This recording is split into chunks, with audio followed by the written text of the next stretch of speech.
Trimming, as we all know, is deleting edges of something, and this is also applicable in video production.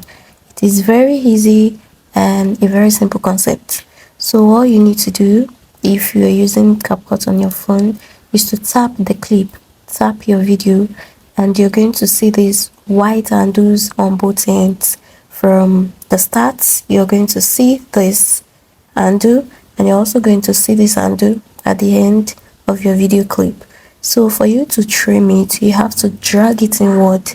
You have to, if whatever it is you want to trim is from the beginning, you have to go to the start of the video and drag it inward. And if whatever it is you want to trim is at the end of the clip, go to the extreme end and also drag it inward. And if you have more than one video clip, you can also do the same.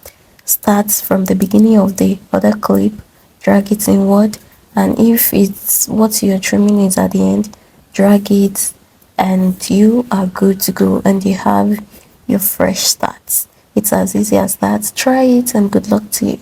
Hi guys, welcome back to my channel. So the first thing we'll be doing is